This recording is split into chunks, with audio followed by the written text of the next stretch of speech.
They live in their own world, in their own bubble, and Meghan has her truth. There are so many issues going on here. Harry's awkward smile really said it all. It's like he's looking very unhappy. Look at that. And then he realizes, oh gosh, she is recording me again. I better smile. What do you do when your marriage is in such a good place and you're just blissfully happy? Inappropriately, this is of your Prince Harry, inappropriately lunge for a hug with another woman who has a boyfriend and was completely shocked by this right next to your said wife, who I presume was looking away. Harry and Meghan, I think at this point, are having so many problems behind the scenes, Dan, that this is why you see all this chaos on the front end here in the media, because there's so much happening that we don't see. And this is why it looks chaotic. Does it make sense? Harry has woken up and smelled the roses, and he's not happy because it's not roses he's smelling. He's smelling something bad. Poop. Always talk about how Meghan's like, they took my voice. Well, she's taking Harry's. She's taking his voice. She's taking, his freedoms away from him to do what he wants to. In Victoria, British Columbia, was supposed to be about a major charity milestone. Instead, one awkward red carpet moment involving Meghan Markle, Prince Harry and David Foster quickly became the clip people couldn't stop picking apart. And once the cameras moved inside, the attention surrounding the couple only grew. Harry and Meghan appeared at David Foster's 40th anniversary charity gala, an event that reportedly raised an enormous amount of money. But their arrival immediately attracted attention because they reportedly showed up after many of the other guests were already inside. This wasn't a royal engagement or some official appearance they were required to attend. They chose to be there, which made what happened on the carpet even more noticeable. As Princess Carparkle put it, Meghan Markle directing David Foster and Catherine McPhee at his own gala, then cackling away. She loves the attention from the camera and red carpet. She does that whole over-emoting, that crazy husband of mine laugh. It's too much and phony AF. Han said how cute Meghan was spotted doing her favourite thing, directing people where to stand on the red carpet at David Foster's Foundation's event. And Meghan's mole went further, posting, when a picture tells the real story, stand Meghan and Harry. As Meghan posed beside David Foster and his wife, Catherine McPhee, footage appeared to show Meghan extending her arm and gesturing toward where Foster should stand. Maybe she was simply trying to organise the photo. Maybe she thought she was helping everyone find their position. But Foster didn't appear to follow the gesture. Instead, he moved around Meghan's arm and took his own place for the photograph. There was no obvious confrontation, but that tiny interaction was enough to get people talking. Meghan briefly looked downward before placing her hands behind her back as the group settled into position. Even her reaction during the photo became part of the online discussion. Meghan could be seen laughing with her head tilted back while the cameras were rolling, and critics quickly interpreted the moment as overly performative. Of course, a few seconds of footage cannot tell us exactly what anybody was thinking, but the body language gave commentators plenty to analyse. Meghan was completely blanked by David Foster when she reached out her hand at the photo call. We also had the usual creepy body language of Meghan telling people where to stand and how to pose for photographs. So Harry and Meghan were at this event because they've got nothing else to do. They've got no jobs or anything. There's no money coming in, sadly. I say that with no pleasure at all. They are in big financial trouble. And that's one of the reasons why the marriage is crumbling. Once everyone moved inside, Meghan continued documenting parts of the evening on her phone. During the live auction, footage showed her recording herself while reacting to the bidding rather than appearing to participate directly. At another point, as bagpipers moved through the venue, she reportedly paused so someone with her could record the moment. That created another visual people noticed. Harry was already farther down the corridor while Meghan remained behind filming. On its own, that means very little, but when viewers are already examining every interaction between a famous couple, even a little distance can suddenly become part of a much bigger conversation. As Nancy Sidley reminded us, before this moment even happened, Meghan had to stop walking, tell her assistant to pull out her phone and start recording. That's why Harry is so far ahead of her. Imagine living your life having to set up and record every moment just to feel validated, including your engagement. Later, the energy changed again when a major performer took the stage. Meghan was seen dancing enthusiastically and reacting to the performance, while Harry appeared much more reserved from his seat. Some viewers thought his expressions looked uncomfortable or disconnected, especially when his smile seemed to appear only after he noticed a camera nearby. That interpretation remains exactly that, an interpretation.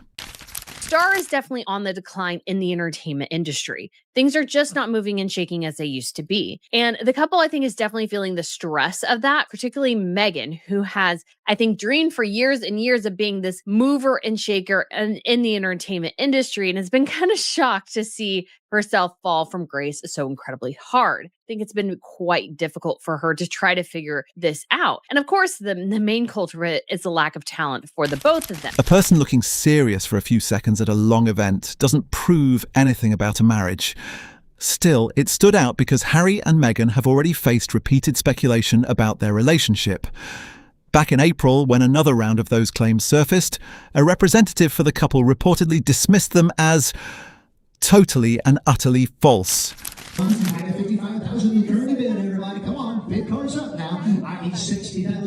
And there's just so much going on. I think Harry is in a position now. He has to. I know I always go back, but I don't understand why we can't see that the problem is Meghan and what she is doing to Harry. But the most talked about interaction of the evening may have come later.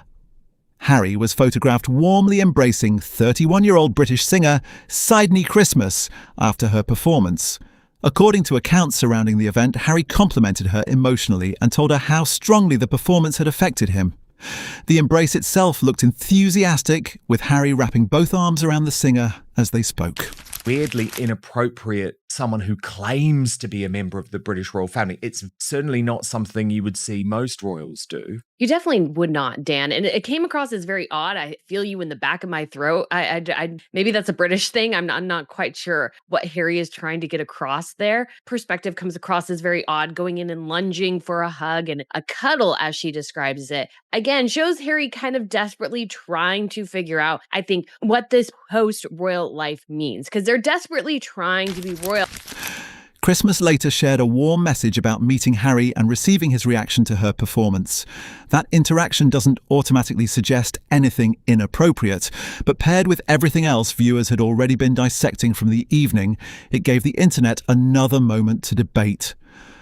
The moment with 31-year-old Sydnie Christmas became even more interesting once people heard what happened immediately before that embrace. Sydnie performs Tomorrow and then My Way, but before beginning she reportedly made a playful joke involving King Charles, saying, "Sorry he could not come, he sent me instead."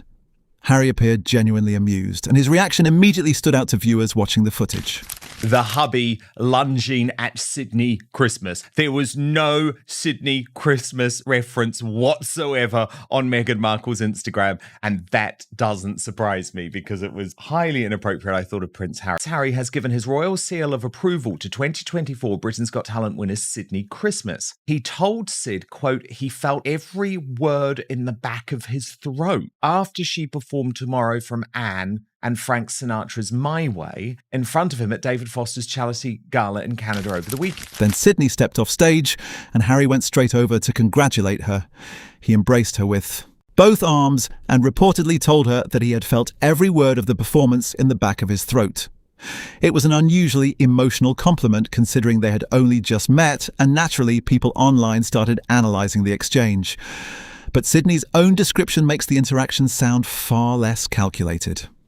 According to her account, Harry simply went in for the hug, leaving her thinking, well, why not? Why not? No, in other words, she appeared to treat it as a spontaneous, friendly interaction rather than some huge dramatic moment. What happened the following morning, however, gave commentators something else to notice. Sydnie posted about the encounter and described meeting Harry as a pinch me moment. Speaking from Canada, Sid told me, when I was on stage, I joked about meeting his dad before adding, sorry he couldn't make it, he sent me instead. Oh my God, I say such silly things when I'm nervous, but Harry started laughing. Here's where it gets weird. Got down off stage, he just came forward and gave me a big, and he went, Sydnie, I felt every word, I really felt that. Revealing how the fifth in line to the throne ditched royal protocol, Sydnie continued, he just went in for the hug. And I was like, why not? She also reportedly called him the loveliest soul she had ever come across. But when she tried to tag him, she apparently used at Sussex Royal. The old Sussex royal account that Harry and Meghan stopped actively using years ago. That could easily have been an innocent mistake. Sydnie may simply have searched for Harry and selected an account associated with him without realising it was inactive.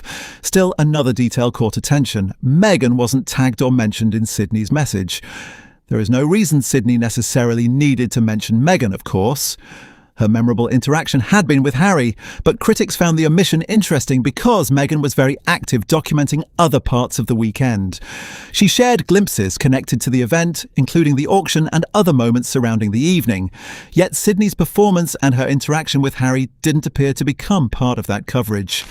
Meghan was completely left out of the singer's post, with the inactive Sussex royal tagged in her place rather than any of Meghan's own accounts. So this extremely experienced has deliberately snubbed Meghan and sent out a clear message, which is, get out of the way, sister. Get out of the way, because I am coming for your man. None of this proves tension between anybody. What it does show is how quickly separate social media choices can look significant when they happen around an already heavily scrutinised couple. And Harry's noticeably upbeat behaviour wasn't limited to that one gala. Go back roughly a month to July 10th at Birmingham's National Exhibition Centre, during an event marking 1 year until the next Invictus Games. Meghan reportedly did not attend, with security concerns cited in coverage surrounding her absence, leaving Harry to handle the appearance himself. During a live morning television segment, Harry interacted enthusiastically with presenter Josie Gibson. Was a very telling moment, which makes it quite clear things are not good in this marriage. Your kids and Meghan must be so proud of you. Do they tell you every day? They don't tell me every day that they're proud of me. She's not proud of you, she's using you, but she's not proud of you. It's almost so tragic that he can't see it. But then he has obviously made a decision to not acknowledge anything, to not try and apologise, to not try and win back public. The atmosphere was immediately playful. They laughed, moved around together, and Harry appeared unusually relaxed in front of the cameras. At one point, he reportedly told Gibson that she was very excitable and that he loved that about her. He then jokingly described himself as one of her secret admirers and mentioned that his children enjoyed watching her on a baking programme. Harry carried that same energy through the rest of the appearance. During his remarks, he joked about people getting older and losing their hair, earning a strong reaction from the crowd. He later competed against Gibson on a laser-based course, lost the challenge, and appeared perfectly happy, laughing the whole thing off. That's why some viewers began making comparisons. At 2 different public appearances, Harry appeared especially animated during spontaneous interactions with other people. And those moments inevitably became fresh material for those already debating what his public body language actually means. For roughly 90 minutes in Birmingham, Harry appeared relaxed, playful, and completely comfortable doing his own thing. And that difference didn't only catch the attention of random viewers online. One royal biographer who had spent considerable time researching Harry publicly commented on his demeanour that very same day. Her observation was simple. Harry always seems much happier when Meghan is not around. People have seen them together. Oh dear, my goodness, Harry's growing. Is it a backbone? Or, my goodness, maybe he's not going to be able to juggle those balls outside of windows anymore.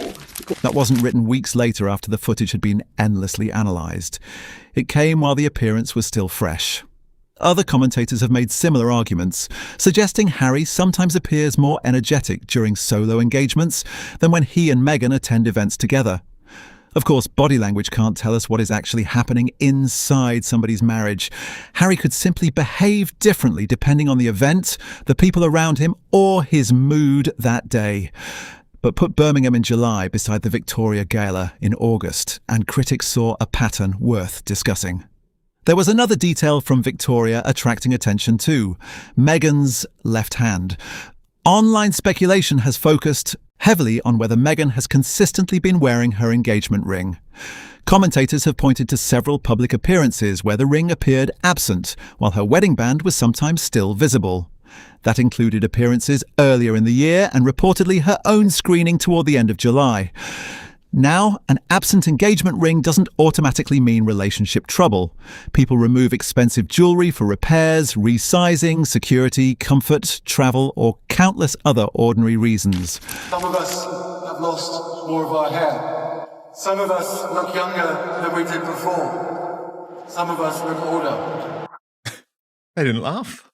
He's in a room with his biggest supporters. They didn't even laugh. I think this is going to be the wake-up moment for Prince Harry, actually. I mean, if anything tells you you've lost the room, it's that. When your biggest supporters are no longer by your side. I mean, he stuck to the speech. I was actually furious by the end of it. I'm not going to play you any more other than this last bit, because he still believes that it's his place to lecture everyone in that room other than Alison Hammond seemed to be against him, were not laughing along. It's, to me, a seminal moment. It's the moment where Harry will have to realise that he's even lost the Invictus Games crowd. They were his loyalists. But am I reading? Without confirmation from Meghan or someone authorised to speak for her, anything beyond that remains speculation. But this particular ring carries major sentimental significance. When Harry and Meghan announced their engagement in 2017, Harry explained that he had designed the ring himself. The centre stone was accompanied by diamonds from Princess Diana's personal collection, giving the piece an obvious connection to Harry's mother. That history is exactly why repeated appearances without it have attracted so much scrutiny. Some commentators have gone further, arguing that leaving such a recognisable piece of jewellery off could potentially send a message. But also in the context, Lady C, of this missing engagement ring, which has been off for anywhere from 4 days to 5 months. So I just want to show you what Maureen reported. Meghan has not been wearing her engagement ring in public for at least 5 days. Now, Yahoo is actually reporting she hasn't been wearing it in public for 4 months. But most news outlets only realized this about 5 days ago, which tells us... But there is no solid evidence showing Meghan deliberately removed it to communicate anything about her marriage. That interpretation should be treated as theory, not fact. Still, footage from the Victoria carpet gave body language commentators even more material. During the photographs, Meghan could be seen leaning toward Harry and placing a hand against his chest, while smiling broadly for the cameras. One body language analysis interpreted that gesture as potentially possessive or as a public display of closeness. Harry's response was interpreted differently. He appeared to place his fingers lightly against Meghan's back rather than pulling her tightly toward him. The analyst described his response as less reciprocal, also pointing toward his more restrained facial expression compared with Meghan's larger smile. Again, those are interpretations of a few photographed seconds, not a window into somebody's private relationship. A light hand placement or serious expression can have dozens of explanations, but that contrast is precisely what keeps feeding the conversation. Maybe she has been, I don't know, I'm only speculating now, but maybe she was quite deliberately keeping off the engagement ring to get the message across that there might be trouble in paradise. I think it's called jerking the man's chain. There's even an expression for it. He's not had his chain jerked to such an extent that he's going to be having Meghan leading him around by the collar yet again. But I think he will be led by the collar by Meghan, by the... Yes, indeed. Meghan appeared determined to project warmth and togetherness for the cameras, while Harry's more restrained posture allowed critics to read something entirely different into the same photographs. Add the questions surrounding the engagement ring, his animated solo appearance in Birmingham, and that enthusiastic embrace with Sydnie Christmas. And suddenly, one weekend produced several separate moments for royal watchers to dissect. The bigger story may not be one awkward photograph, one missing ring, or even Harry's enthusiastic hug with another woman. I've told you before, and I'm the only journalist in the world with my 2036 Tesla Power Brain, that Meghan is competing with Harry and always has, because she's pathologically transactional and she competes with everyone, including her own husband. She competes with her father, Thomas Markle. She competed half siblings. She competed with her ex-husband, Trevor Engelson. The minute she got that part in Suits, he helped her with her career. She gets the part in Suits, $50,000 an episode, sends the wedding ring back to him by return. What has really changed is who now seems willing to discuss the possibility of tension in the Sussex marriage publicly. Months ago, those claims mostly lived in gossip circles. More recently, established royal commentators and journalists have started openly discussing the same questions. One of the loudest voices has been royal biographer Lady Colin Campbell, who has followed the royal family for decades and previously wrote extensively about Princess Diana. In July, she publicly claimed Harry and Meghan's marriage was experiencing serious problems. That remains her allegation, not an established fact. Perfectly happy to do it. The baby that had managed prenatal skills that he was diving from the abdomen to between her knees. That was okay. That could have been dispensed with because there's nothing she can sue me for. And if she tried, she and I and Harry all know that we will end up in a court of law and that they will then have to testify. Reports pushing back against such speculation described Harry and Meghan as remaining united, and their representative had previously called claims of marital trouble totally and utterly false. But Campbell didn't retreat. Instead, she continued criticising Meghan's public behaviour and even challenged the couple to take legal action if they believed her claims crossed the line. Her argument was provocative. Legal action could potentially expose both sides to questioning and evidence gathering. Whether anything like that would ever happen is another matter entirely, and there is no indication here that such proceedings are actually underway. But Campbell had already gone further months earlier, publicly suggesting Harry should leave the marriage while he still could. At the time, that sounded extreme to plenty of people. Now critics are looking back at those remarks after a summer filled with separate appearances, body language analysis, and renewed speculation. Still, commentary isn't evidence. And none of those public moments confirms what is happening privately between Harry and Meghan. For 7 years with Harry, Meghan still doesn't know how to behave in the approximation of ladylike behaviour. She's still that rather greasy little chancer that she always was. So I'm not at all intimidated by her or by him. And all I can say is if they think that they have an action that they can bring against me, bring it on. I'll see them in a court of law. What gave the story more weight for royal watchers was when similar language began appearing in mainstream reporting. In July, an established royal correspondent cited a source described as someone who had known Harry for a long time. According to that account, Harry supposedly never truly wanted complete separation from his family, but had been willing to accept it because of his relationship with Meghan. The source then reportedly suggested circumstances had changed and the veil is lifting. Again, that is an unnamed source's characterization, not Harry speaking publicly. But the wording attracted attention because it appeared in conventional royal reporting rather than an anonymous social media thread. I am supremely unworried. And as for the idea that evidently is mooted in new idea as well, and pointing out to her that notwithstanding the fact that you've been a member of the royal family for 7 years, you still can't get over the fact that you behave like trash. You still don't understand, so you behave like trash. Oh, sorry. You behave in such a classy way that everybody despises. Around the same period, television commentators began openly discussing whether Harry and Meghan were increasingly operating independently.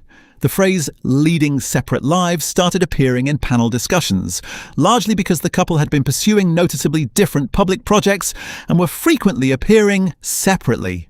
Some commentators described a possible fracture, while others questioned why Harry and Meghan hadn't been appearing together as often. There are perfectly ordinary explanations for spouses having separate professional schedules, so those observations alone cannot establish relationship trouble. Then came the Victoria Gala, where they finally appeared publicly together again, and instead of ending the speculation, the footage created even more of it. Meganian and Heroldian and stupid, cack-handedly naive as those two rather slick but inefficient operators are, that I was going to perform down to the gutter level that they perform. After Harry's warm interaction with Sydnie Christmas circulated, one television presenter joked that Meghan must be furious with her hopeless husband. The comment was clearly opinion rather than inside knowledge, but the casual way it was said showed how dramatically the public conversation had shifted. That may be the real change here. It isn't that one hug suddenly proves a marriage is falling apart, because it doesn't. It's that speculation once treated as fringe gossip is now being discussed openly by recognisable commentators and mainstream broadcasters. And Meghan's potential frustration, if she felt any at all, may have had less to do with Harry hugging a singer than with what those images created afterward. Is the foundations, as I see it, the foundations on which they built their brand are crumbling away. Harry, I think, is floundering. I think he is completely and utterly lost, doesn't know what to do, hoping maybe working things out with his dad might lead him back into a royal role and a royal life he probably really didn't want to give up in the first place, but Meghan convinced him to do it and he did it. And now he just doesn't know what to do. As it turns out, he doesn't know actually how to live and work in the real world. And if you leave royal life, in some ways you are leaving a very protected bubble. And now that they're outside it, Harry's like, oh, I guess that protected bubble wasn't so bad after all. And Harry just looks ever more like a complete and utter joke in basically anything he does. Another round of headlines, another body language debate, and another public appearance being analysed frame by frame. What made that brief moment with Sydnie Christmas so powerful wasn't necessarily the hug itself. It was the attention it generated. A 31-year-old singer shared a few seconds of genuine-looking warmth with Harry on camera, and suddenly, photographs of that interaction were everywhere. For critics of Harry and Meghan, that exposed something much bigger about how carefully their public image has been built. For years, Harry and Meghan have frequently been presented as a package. The couple, the photographs, the appearances, and the Sussex identity. Does feel, Richard, in that climate, pretty despicable to use the children. So Harry, Meghan spare, for example, posting, although they won't be seen by anyone, of course, but the noise is what matters. The noise will camouflage Harry's recent disaster. I think with reference to this meeting, the Sussexes have a vested interest as well, you know, certainly commercially. They're not, he's not very bright, she's not very talented, so what have they got? They've got the royal links. Now, this is the ultimate, a meeting with the king and also introducing the king, of course, to a future generation. You can understand that. I mean, it's Archie and Lily, it's not their fault. Whether when William ascends the throne, their titles will remain is quite another matter, but then that's for the future. Harry's royal background naturally gives that image something nobody else can recreate. That doesn't mean he is literally an asset, as some commentators have described him, but there is no denying that his identity and history are a major part of the public interest surrounding their projects. So when Harry generates a completely separate headline through an unscripted interaction, people notice. One broadcaster who has followed the couple for years took an especially dramatic interpretation of Sydnie's thank you message.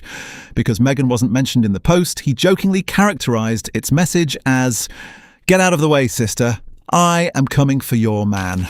This lady, this beautiful woman, saying that meeting Harry is a pinch me moment. Harry, you are the most loveliest soul. Meghan will hate that. Meghan will be hissing like a cat, like, she'll be absolutely furious. There's no evidence Sydnie actually intended anything remotely like that. Her own account suggested she was simply excited about meeting Harry after performing.